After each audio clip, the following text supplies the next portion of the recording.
مركز دعم التحول الديمقراطي وحقوق الإنسان دعم هو مركز شبه إقليمي حديث التأسيس في عام 2015 تحديدا في سبتمبر 2015. المركز بيعمل على 3 دول هم مصر وتونس وليبيا. احنا بنحاول من خلال المركز اننا نخلق مناخ ملائم للتقدم بالبناء الديمقراطي المرتكز على حقوق الإنسان في كونياتها وشمولياتها.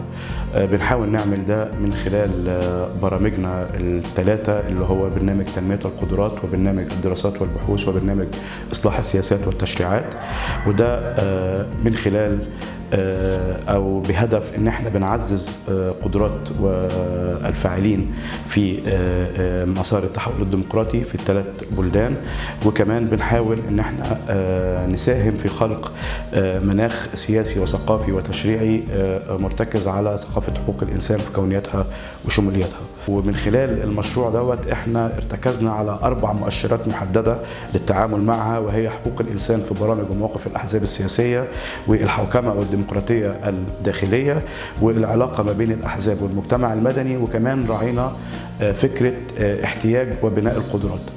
المشروع دوت بيتم على 3 مراحل. المرحلة الأولى كانت بلقاء مع ثلة من قيادات الأحزاب السياسية ومنظمات المجتمع المدني في تونس وليبيا.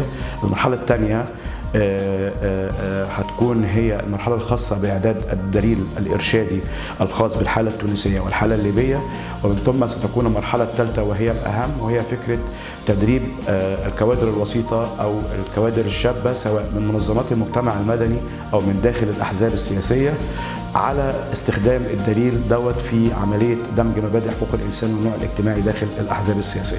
من خلال المقابلات ركزنا على 4 محاور رئيسية اللي هي مرجعية الأحزاب، اللي هي الحوكمة والديمقراطية الداخلية، اللي هي علاقة الأحزاب بمنظمات المجتمع المدني، واحتياجات بناء القدرات. فيما يخص مرجعية الأحزاب الحمد لله ما لقيناش معناها من خلال المقابلات على الناحية النظرية حاجة تتعارض مع مبادئ حقوق الإنسان، لكنها تتفاوت درجة التعبير عليها.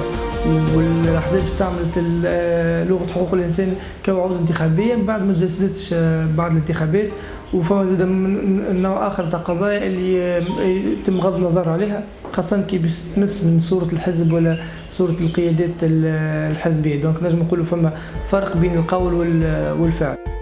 الديمقراطية الداخلية للأحزاب السياسية مازال تفتقر إلى وجود آليات ديمقراطية فعالة تسمح بالمشاركة في عملية صنع القرار وإفساح المجال أمام النساء والشباب باش يشاركوا بشكل ملموس في اتخاذ القرار وفي باش ياخذوا المواقع الحزبية المختلفة.